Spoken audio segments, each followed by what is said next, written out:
Thank you. So I'll start with a brief introduction of myself. I am Chief AI Officer at Deloitte, where I've been for almost 2 years now. I started my career as a grad student at U of T in machine learning. I didn't study neural networks, but I studied a lot of different machine learning architectures. And when I graduated, nobody really cared that I knew machine learning. So I'm dating myself a little bit here. I ended up working on compilers at IBM before leaving and joining startups to do kind of get back to my roots of AI and machine learning. I worked for about 10 years in the tech industry, doing anything from recommendation engines, information extraction, as well as analytics. Ended up as Chief Science Officer at a small company called Meta in Toronto. And we ultimately got acquired by the Chan Zuckerberg Initiative, where I stayed on as Director of Data Science before joining Deloitte. So that's been my journey to here. So I've been very close to data, machine learning, data science.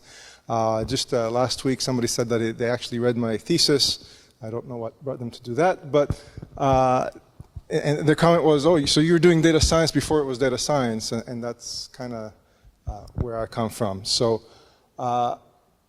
very much my passion. At Deloitte, I'll talk a little bit about what we work there, but my focus is on building our data science. Not just for Deloitte, but really in the Canadian market.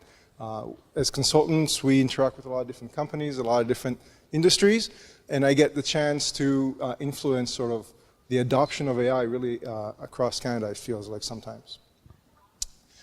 So what does a person like me even does at Deloitte, and what does a bunch of accountants know about data science, machine learning? So first of all, Deloitte is no longer just an accountancy firm. Depending on when you came to know Deloitte, you might still think of us that way, but really our big focus today is on consulting and working with our clients in a more advisory capacity. We started our data and analytics practice in 2013 with a small group led by Ian Scott, our Chief Science Officer, and it grew out of the forensics, out of our forensics offering. It was natural, these are people who are used to looking at data, sift through it, and try to get insight, whether it's into fraud, anti-money laundering, insider threat. And those people kind of realize that this is actually something that can take beyond forensics and start offering it as its own service. By 2015, the practices grew up to 250 focused practitioners, and we use that word very purposely. We are not just data scientists. We're not just a bunch of people who all they think about is data and the analytics. We think about the end-to-end journey that it takes to bring this stuff to life. So that's in terms of the strategy. It's in terms of the implementation. Somebody here was making a joke before about Agile and DevOps. We do that too. It's really about the end-to-end journey. Bit of an anecdote there. When I first joined Deloitte, we had this idea to launch something called the AI Factory, which I ultimately did, where we build AI products, which I'll show some of those. But when I was sitting down and talking with my colleagues about what it's going to take to raise this up, they wanted to stick like 50 data scientists, let's put them in the room and have them create cool stuff. And I said, well, hold on. The company I just came from, Meta, we were a startup focused on building an AI product. We had 5 data scientists and 30 people who are doing other things, whether it's engineering, whether it's marketing, whether it's sales, whether it's architecture, whatever it is. There's a lot more that it takes to bring this stuff to the market. In 2018, shortly after I joined, we launched OmniAI, which is a group within Deloitte focused primarily on bringing analytics and AI to the Canadian market. We have grown from 300 to just under 500 practitioners, and again, covering that whole gamut and journey of AI from end to end. A lot of current discussions, for example, are around the ethics and trust in AI, both at the banks and in other companies. This is something that's top of mind for a lot of enterprises. How do we make sure that our customers trust us? How can we trust this technology ourselves? This is the kind of stuff we do. So it's not just building models. Some examples of what we built through the AI Factory is Detox is our flagship product. It's a contract management system where you can ingest, manage, generate legal contracts. It's amazing how many companies still do this literally on, their contract has some paper filing in the back room somewhere, and all the soft copies are on people's laptops in some folders. In some cases, they have contracts that they haven't got paid for, that they've delivered, that they don't even know. So all this kind of life cycle on contracts, making sure that from the time that you sign it, or before you even sign it, from the time you negotiate it, through the signage, through the execution, you can keep track of all that. A lot of natural language processing goes into that to make sure that we extract that information out of the contracts in a way that you can then sort and filter and go through. Another is around access management. Sounds boring, but core to cybersecurity. Who can access your systems? What permissions do they have? How are you managing that? If you've ever worked at a company and had to request permission to get access to systems, those requests tend to propagate and people get access to all kinds of things they don't need to, which creates, the problem with cybersecurity is often the people, not the systems themselves. Somebody was just mentioning alternative data. So we use social media, news media, complaints data to assess risk to your company and get on top of that. One of the things we've been able to show here is we can predict recall for auto manufacturers about 2 to 3 months ahead of when the data is there to suggest that they should actually do it, just based on the social and news media. So being aware of those kind of risks to your brand, to your product, ahead of time, again, through a lot of natural language processing. Another one in cybersecurity, we call it attack path modeling, where we actually identify what path hackers will take to access your most valuable information, your most valuable systems on your network. Again, there's an AI embedded into that, into the graph analysis, into the data that we collect. And the list goes on and on. We've done work in manufacturing, in maintenance, a lot in the banking, but also in the healthcare, in retail. AI, data analytics is pretty much prevailing every side of the industry.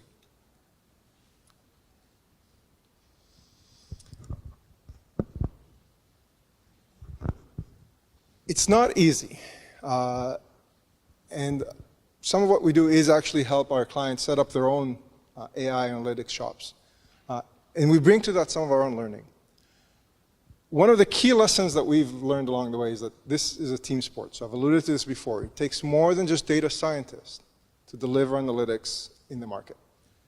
You need your support, you need your governance, you need buy-in from the highest level of the company, because these are often large investments with potentially high returns, but you have to take that first step and make that investment.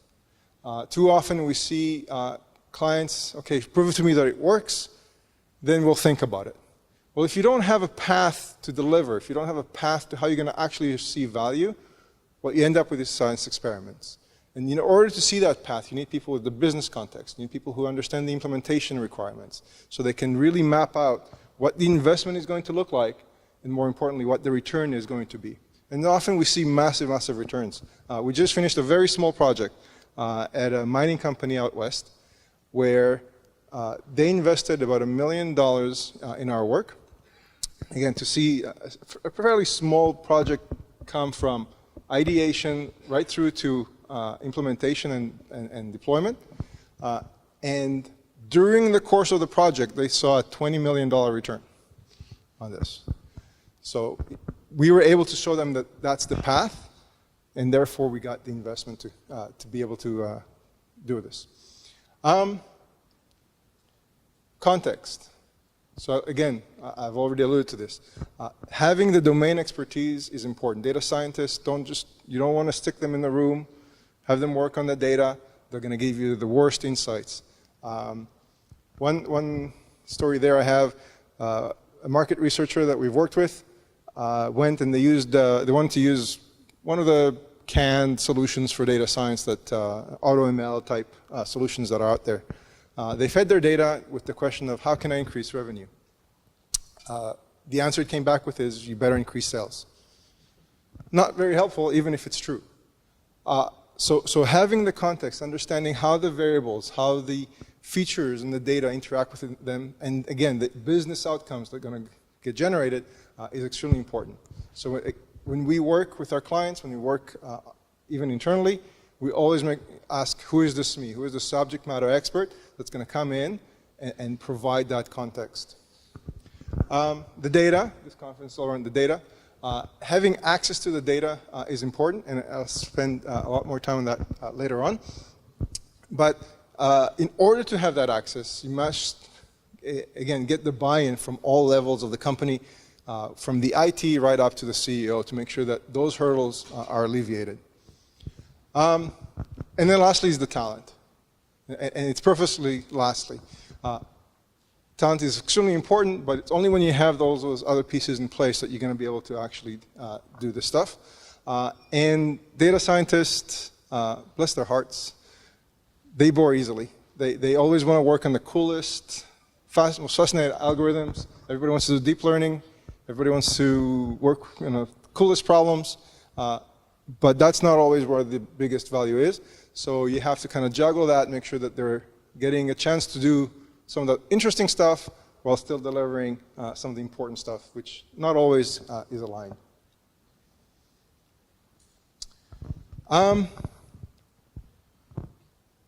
We believe that Canada has a chance to lead in the AI space. So we're doing a bit of a shift of topics here. And I want to talk about what Canada can do in order to continue being a leader. You don't have to look far. This year, Turing Award winners, Jeff Hinton, Jan LeCun, and Joshua Bengio, two of those researchers are here in Canada, one at U of T and one at the University of Montreal. We have an opportunity. The world's eyes are on Canada when it comes to AI research, but it's not when it comes to AI development, when it comes to tech industry, when it comes to actually making it real and making money out of it. And we think there's an opportunity here for us to capitalize on that attention. So this year we released 3 reports talking about what that needs to look like and what we need to do as Canadians, from industry, from academia, from public sector, in order to bring that to life and leverage our advantage. Probably I don't have to talk about how important AI is here in this conference, but let's just revisit a little bit why we're having that conversation. AI has been termed the 4th industrial revolution, as important as electricity and steam engine, and probably for a good reason. We're seeing it transform in a way that not even the internet probably did for our lives. It's been termed both general purpose technology, that means it's affecting every industry in every sector, as well as an invention of a method of inventing. So the idea there is that once you get this into place, and some of you probably have heard of various examples of that already, it has a chance to propagate itself and lead to new innovations that just weren't possible before, and on and on. And I think it was 2 weeks ago, somebody in Israel, I think it was trying to patent 2 patents that were made by an AI algorithm, so without a human involvement. I have my own thoughts on that, but just let that sink for a moment. Right now it's been rejected because an inventor on a patent has to be a human person. It's not just an entity, the way corporations are. But there's a whole debate now on whether or not we should allow AI to patent. As I said, no industry is immune. We've seen this in public sector, in banking, in mining, in retail. Obviously, the tech industry is neck deep in discussions and talk about AI. There are a lot of potential benefits, a lot of which you probably realized. I used my GPS on the way here. It talked to me using AI. I could talk to it using AI. It found the best route for me to get here using AI. These are small ways, but there's a lot of potential good benefits. Whether it's analyzing medical images to have better detection and diagnosis, whether it's helping you order your coffee. But it also presents some new challenges. In particular, the unintentional consequences, the issues around trust and ethics. How are you using these systems? What are they going to deliver? One very famous case that comes up often is the US in some states is using now AI to determine bail for potential during judiciary hearings. The algorithms are biased. They're biased because historical data is biased. It's incorporating our own biases. So while the intention might be good, how we use it might lead to propagating that bias. There are other examples, but I'm not going to go too much into that now. So like I said, a lot of the discussions we are currently having with our clients is around how do you build that trust, both internally and to the public.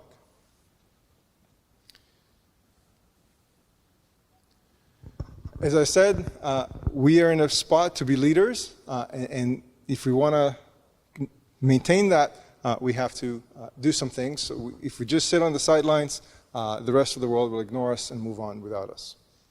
So, what is it going to take to lead in AI? Again, like we're already there from a research point of view, arguably, but not so much. We're talking here about our economic standing. And in order to do that, we need a very strong supply of AI, not just AI talent, as well as demand for what we build. Making sure that we have also the regulatory aspect in place to manage issues around data and privacy in a way that allows innovation to prosper. So as I said, we did a series of reports on this, and for each one we didn't just sit and write in the room. We actually went out and did some research, talked to CEOs, talked to companies, talked to people on the street to see sort of how Canadians are approaching AI.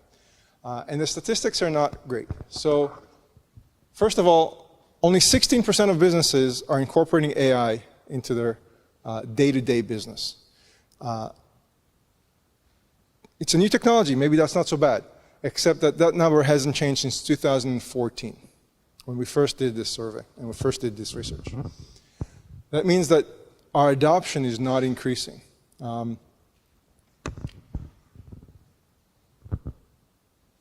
Even though it seems like everywhere I go, and certainly for me, everywhere I go, everybody's talking about AI. How can we use it? Look at all these amazing use cases. This is still not widely adopted.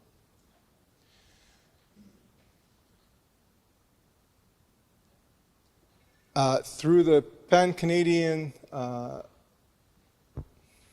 investment, I can't remember the exact name of it now, from CFAR, we've invested $125 million a couple of years ago into our academic offerings. This led to the Vector Institute in Toronto, Mila in Montreal, and Amy in Edmonton, with the goal of increasing our AI supply and demand, increasing our talent supply as well. Vector is one of their big initiative is what's something called 1,000 AIMs, 1,000 AI masters across Ontario every single year. So the problem is that a lot of these people are then struggling to find the right place. They end up either in the banks or down south, because we're not doing a very good job educating our own people here about what the opportunities are. So what are the barriers for adoption? We identified 4 key barriers. First, lack of understanding, low awareness, inability to scale, and lack of trust. And I've touched a little bit on those, but let me expand. So the lack of understanding is actually quite impressive. Only 4% of Canadians say that they're comfortable explaining what AI is. Okay, how many people are comfortable explaining what a cell phone is? Okay, so there's some gap here. The weird thing is that almost half of Canadians don't think they'll be using an AI system within the next 5 years. Again, how many people here have a phone? Okay. Are you using AI systems? Probably. Have you ever watched a movie on Netflix? Have you ever bought something on Amazon? You're using AI systems. If you ever Googled, actually, if you ever did a Google search, you're using an AI system. So we don't really understand what AI is. And part of that is, to some degree, our own fault as data scientists. Some of it is the media's fault, because whenever we talk about AI, we start talking about killer robots, and they're going to come and take jobs away. And that's not necessarily what AI is. In fact, killer robots is definitely not what AI is. So in order to address that, we really need to invest more in educating. And we're seeing a lot of movement there. But it's not just educating through our universities, through our programs.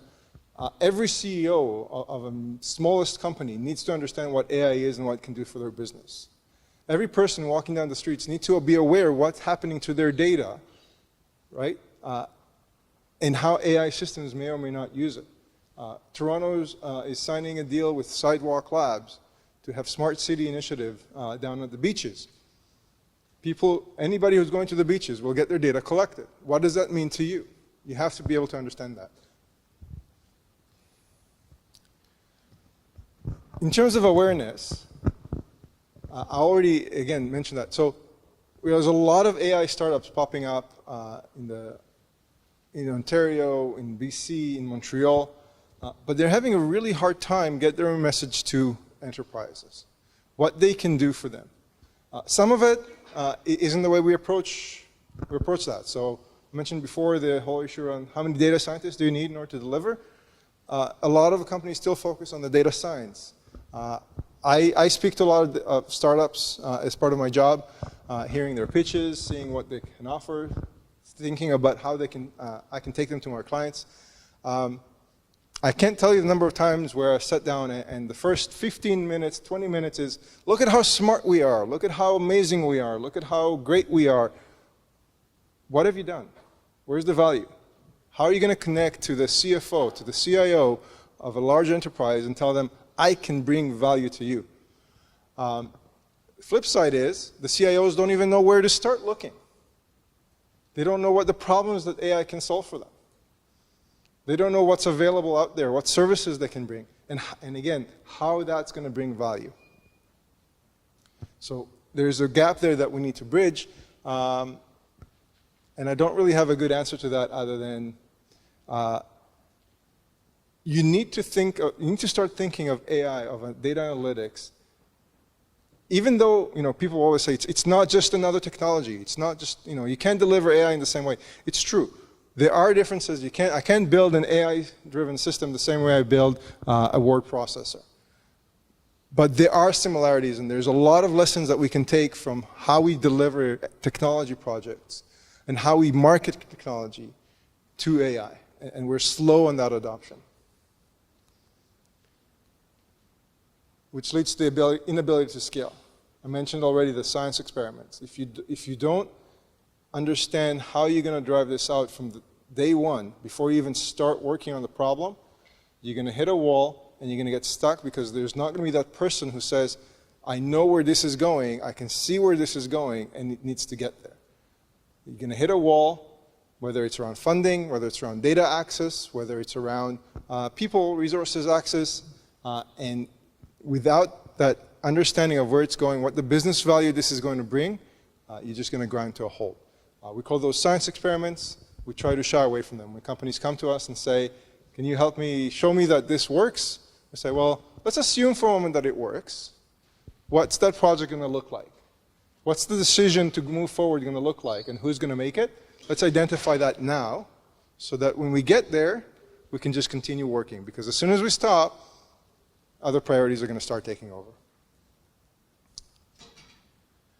Lack of trust. Some of it is justified. Cambridge Analytica comes to mind. Some of it is not. Terminator comes to mind. But we don't know how to differentiate between those two. I mentioned the story about the bail, the model that predicts bail. There are other cases where AI has been used for good, other cases where AI has been used to propagate bias and propagate evil, quote unquote. But again, it's a technology. The problems are not inherent to the word AI, they're not inherent to the data, they're not inherent to the analytics. It's how we as humans choose to use it. Making sure that you have the right regulatory oversight, guidance around privacy, around what can and can't be done, about who is accountable for those decisions is absolutely paramount. And it's absolutely paramount in order to build the trust. Of course, you can't trust something when you don't understand it, which goes back to the very first point. So what can we do? Talked about some of the problems. Maybe let's talk about some solutions. In order to build the trust, which is necessary in order to get adoption, etc., we have to start with the education and AI literacy. Denmark now has a program that is open to is accessible to every citizen in Denmark to take I think it's like a 5-week course around AI. From a business perspective, from a technology perspective, it's free, it's available online, every citizen can do it. We need to make sure that those kind of offerings, those kind of programs are available in Canada as well. We need to bring our values. There has not been enough regulatory or even discussion at the government level about what it means for us to adopt AI and use AI. As such, what happens is we're beholden to other countries. China is taking it in one direction, US is taking it in another direction, Europe in a very different direction, of high regulatory and high emphasis on privacy and consumer. I don't expect US will follow quite that tightly, and there are certainly stories that China is doing a lot of other things. We need to bring our own values and make sure that companies in Canada know what they can, what they can't do. Hence, implement the right controls and regulatory oversight. And then actually prepare for the day when things are more integrated as well. And I'll talk more about that in a moment when I talk about sort of the public sector the need. Which means that we have to keep driving this in the market. It shouldn't be just Deloitte and Omnia who is doing it. It shouldn't be just consultancies. It should be discussed at every level of the organizations, in every discussion. How is AI coming into our companies? How is it going to be used? Is it being used for good? Is it being used to do the right things? Or is it just used to pad the bottom line? And make sure that our consumers are protected, make sure that our consumers understand what we do with their data, being open and transparent. Okay. Our final report was around our call to action to the Government of Canada. And I had the pleasure of talking to some of the AI Council, the Government of Canada's AI Council members to try to get them behind some of these thoughts. It was an interesting discussion, to say the least. A lot of them coming from academia and academic backgrounds. I have a slightly different experience than I do and how they think about some of these things.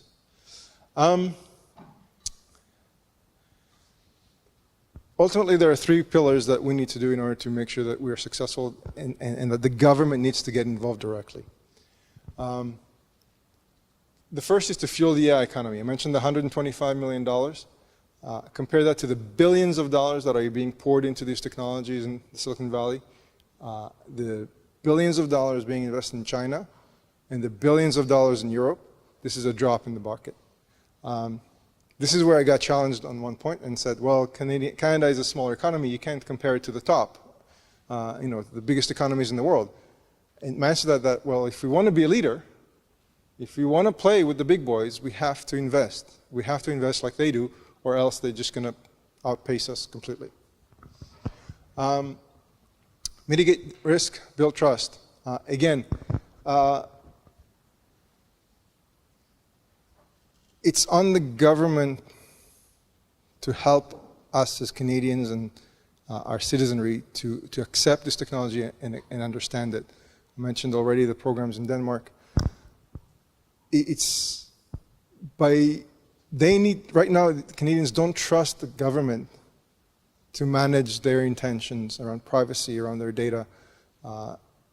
They just don't think it's there. And they're not wrong.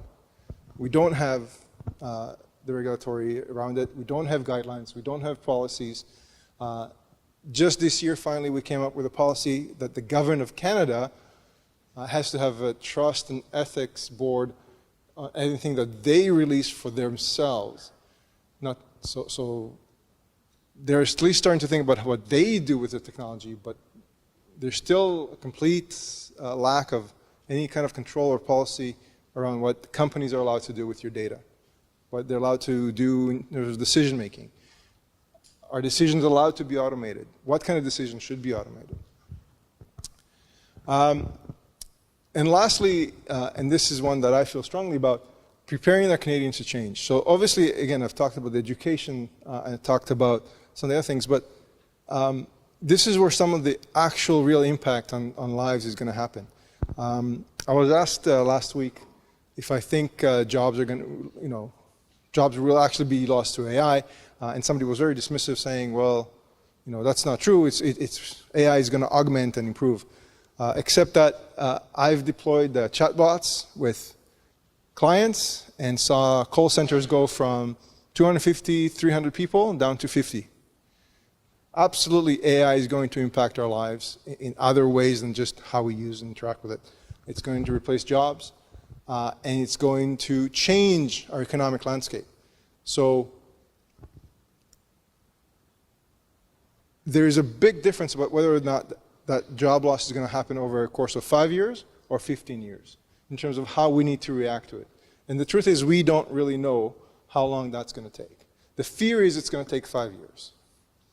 And in that case, you're going to have a lot of people clamoring to find jobs. We need to re-educate them, but we also need to provide them with support networks, whether it's universal minimum income, whether it's better welfare or an EI, whether it's retraining programs. Some of that already exists, but we need to make sure that it's there to support a real change. Self-driving car is always something that comes up in these discussions. It's still not a solved problem. It's probably still a few years from being a completely solved problem, but it probably will get solved sometime in the next decade at least. When it does, there are 14 million people in North America with the title driver who might find themselves out of a job in a hurry. So again, the only question is, how long will that adoption take? 5 years, 10 years, 15 years? And that will change what we need to do. But right now, we're not doing anything.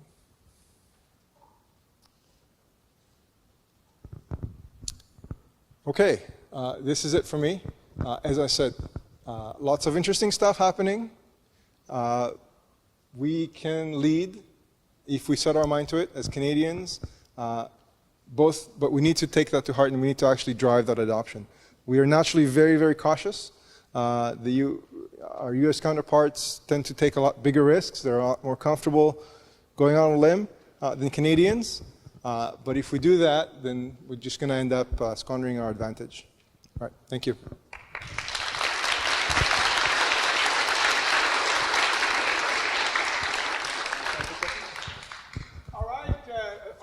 Fantastic, but you're not getting off stage anytime soon. You're going to go right in the center here. It's going to make a life idiot for the camera guy.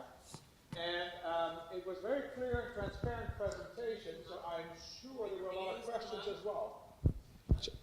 Yeah. So I'm sure there would be lots of questions in the room as well, because the slides were very clear, crisp, and all that. So are there any questions in the room? Hands up, and let's have the mic go around. Okay.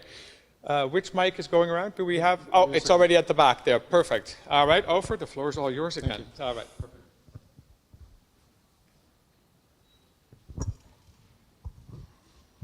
Hi. It seems to have been a common theme throughout every discussion that's happened so far today about domain knowledge. Where does domain knowledge come into data science? And you also kind of mentioned about how data scientists get bored. So kind of what I'm curious, from your own perspective or possibly from Deloitte's perspective, where do you see domain knowledge entering the field? Do you see people coming from other experiences, past experiences, transitioning into careers as data scientists? Or do you see it more as a need for data scientists to, like, as you said, get out and speak to CEOs, have informational interviews with people, have conversations? Where do you see that domain knowledge entering data science? So certainly there are some people who have entered data science for other domains, and we see that. But when we talk about needing that domain knowledge, it's more than just having a handful of data science with a previous experience. When we work on maintenance, for example, for trains, we spent a lot of time with carmen, with people who our job is to maintain trains and cars and wagons, right? You actually sit with them. When we work in AML, anti-money laundering, we sit and spend the time with people, forensic people who are spending their days thinking about how to detect money laundering. It's not realistic to expect to have data science who are going to be domain expert in everything. So you have to make a choice. There are some data scientists, and certainly when I was sort of on the other side, not in the consultancy, but on the startup scene, we became experts in the fields that we were studying. Even then, like even when I was at Meta, looking at journal articles, I have academic background, lots of my team had PhDs, we're looking at academic articles, and yet we had 3 full-time biologists. Remember, 5 data scientists, 3 full-time biologists to help us navigate that landscape of biomed publications, which is not the same as computer science or math or physics, right? So, yes, you'll see some specialized data scientists, but I think more and more you'll see data scientists, and this is certainly what we see today, working with people who are just, that's their job. I actually made a comment the other day. It's actually funny because when I mentioned Detox, a lot of lawyers are involved, obviously, in the world of legal contracting. And a lot of them are spending time creating data sets for us to create an algorithm that will ultimately replace the need for them. So we're almost coming a full circle.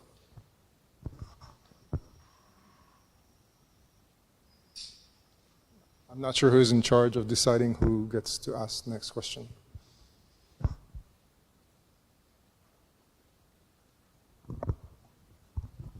Hi, good afternoon. My question is, what are some of the ways in which a small business owners can harness the power of artificial intelligence to gain a competitive edge, I suppose, over other businesses? Is there a possibility to do that in the future as data becomes more and more available? So the person who has a bit of knowledge about artificial intelligence and he's doing I don't know, suppose he's doing landscaping or something like that, like a small business, and he uses targeted marketing using social media and other things. And also like in the process of doing things. So the question, if I understand correctly, is what can a small business owner do in order to turn that into leverage, an advantage? Actually, small businesses tend to have an advantage that they can move a lot faster. Doing analytics, doing AI requires data. If you're earlier in your development, it's probably a lot easier for you to move your data to a state where it can be worked on. One example is I've worked with a client who came to us to do a project. Do you have the data? Oh yeah, we have it all. We've been collecting for years. It's all there. It's all there in people's laptops in Excel files. It took us 4 months to get that data into a shape that we can actually do 1 month of data science on it. So small businesses have that advantage, first of all. Like their data tends to be in better shape. They're probably already using digital systems. They've already thought about, if they're newer to the field, then they're probably starting from a better spot. That being said, again, like I said, you need data in order to be successful with this stuff. And bigger companies are going to have more data. So it's about how you're going to leverage that data. There are a lot of, I don't tend to advise using them generally, but there are a lot of these citizen data science type algorithms and systems, whether it's cloud-based or H2O or others, that will allow you to start harnessing some of that capacity on your own data. So I think the answer is yes. By moving fast is sort of the key thing here.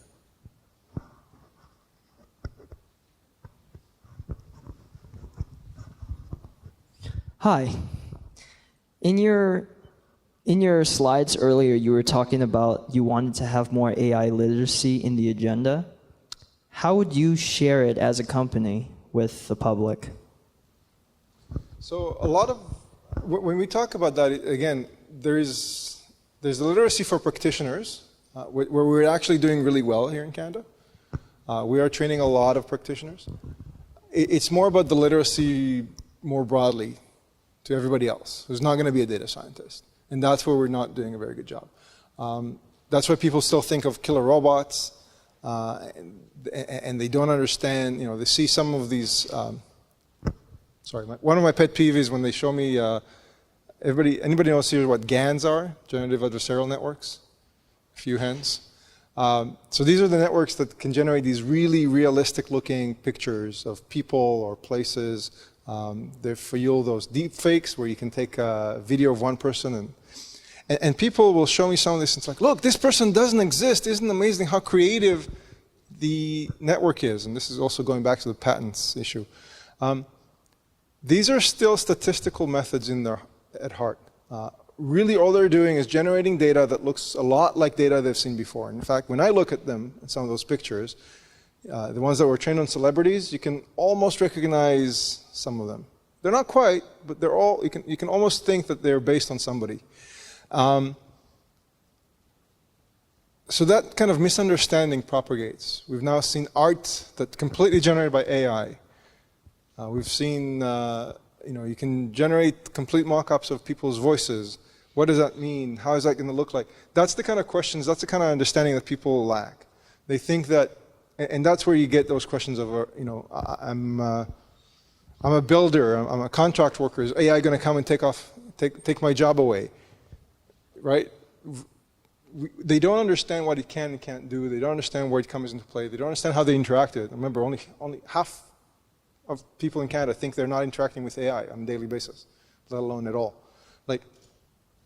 That's the kind of literacy we need right now, and that will ultimately lead long-term into more and deeper understanding, more practitioners, and ability to execute.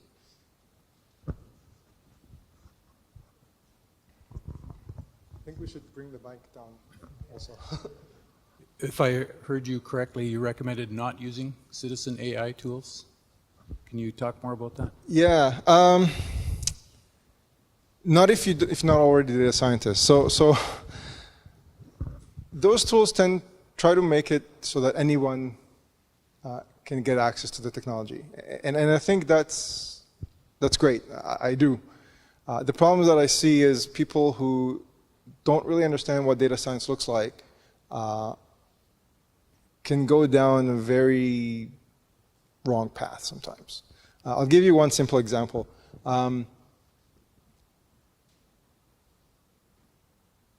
We were doing a vision project, and we're going to use the GCP Vision API, AutoML.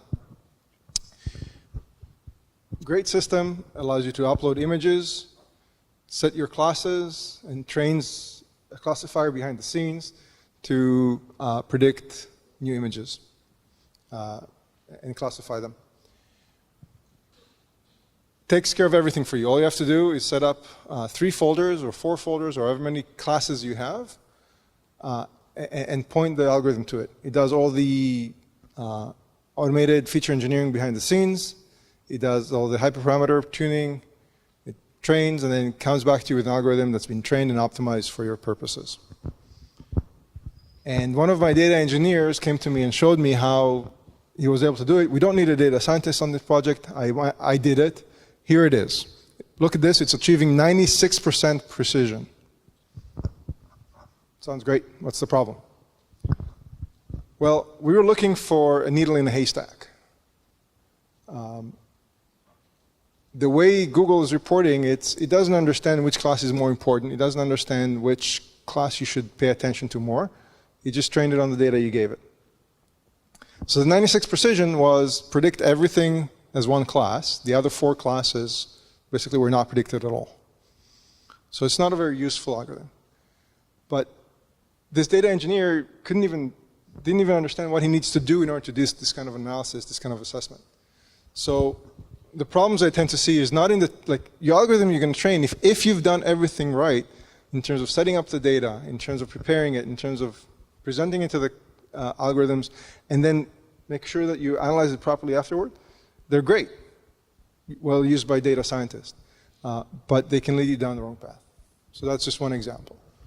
I've seen this over and over again.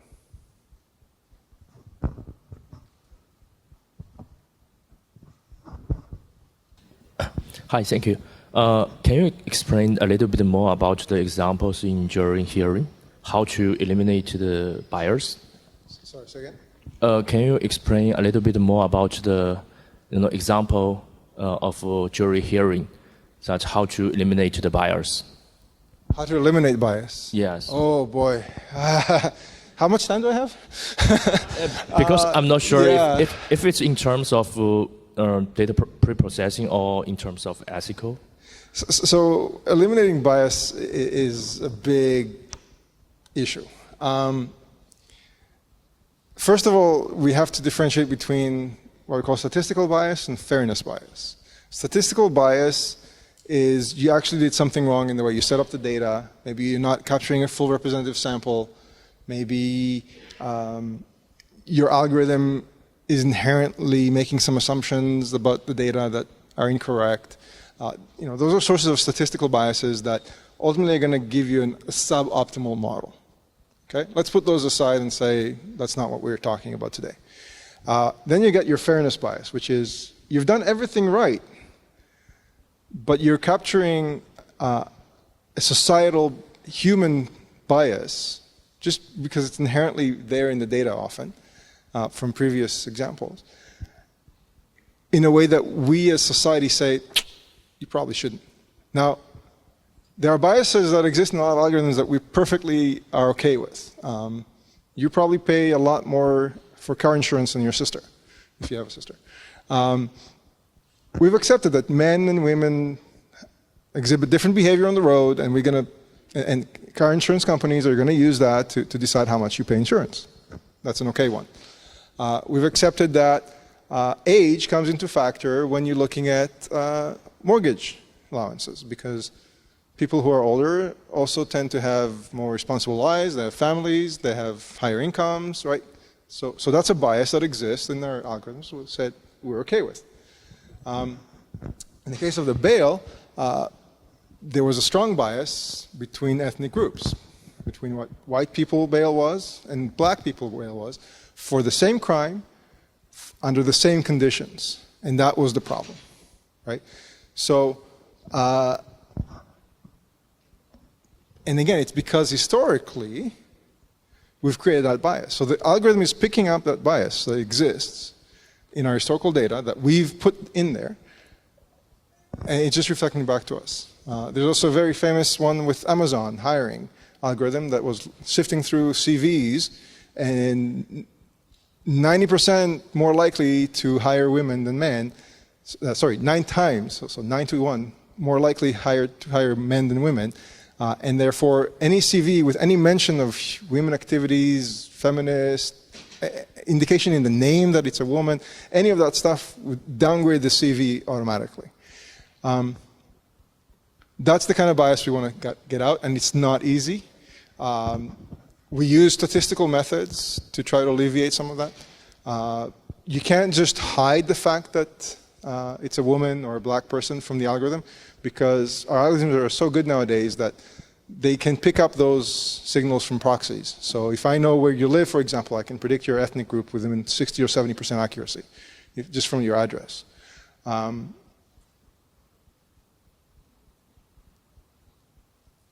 So yeah, I don't know if that really answers it. It's a really hard problem. We use statistical methods, and it's a lot of analysis, and having that being top of mind before you deploy an algorithm to make sure that you're not biasing in the wrong way.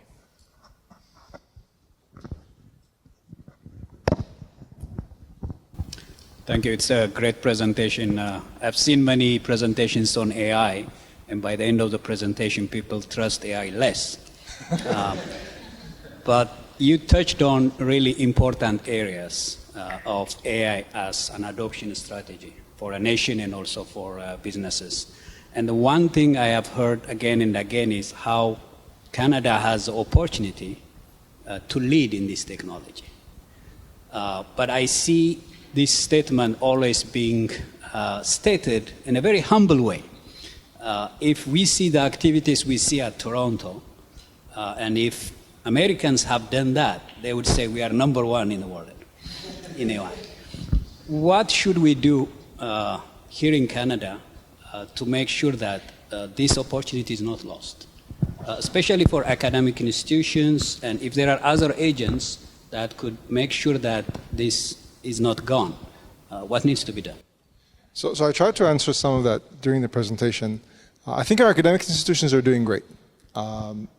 U of T has had one of the strongest machine learning programs in the world, top 3 or 4 for the last 20 years. University of Montreal nowadays is recognized as one of the leading universities. We've got people, like, you can't do a degree in one of those universities. Even in Waterloo, UBC, Guelph is starting to pick up as well, without being constantly poached by Google, Facebook, Amazon for your AI capabilities. And that's where the problem is. Our top talent, even when they stay in Canada, ends up working for American companies too often. Our offerings of true Canadian companies that are doing hardcore AI is very limited, because we don't have a really prosperous tech industry, for one thing, right? Like how many successful tech industries do you know, that tech companies can you think of other than Shopify? Hands down. I used to hear RIM, but even that's not really talked about anymore. So we just don't have that ecosystem that drives innovation, that drives constant. There's lots and lots of startups, but we still see a success for a Canadian startup is to be acquired by Google or be acquired by Facebook. When I was in Meta, it was all over the news that we got acquired by an American company. Maluba in Montreal, look at that, they're successful. They got acquired by Microsoft. Like, we need to come out of that mindset. We need to create our own ecosystem of startups, successful tech companies, successful companies using AI with Canadian brand all around. Again, I talked about some of that. A lot of it is going to come through investment. We need to, again, from our own experience in startups, when we wanted funding, we had a really hard time raising Canadian funding. We would go to the Valley, we would go to Boston to raise money for a Canadian company, which means, again, like, even when we had a successful exit, it's American investors who are benefiting from it. Some of that's going to come from the government, some of it's coming from our own willingness to invest, and that's what we're trying to drive. We're naturally cautious, we're naturally hesitant, we don't take on big risks, but we have to if we want to be successful here. Thank you. A round of applause.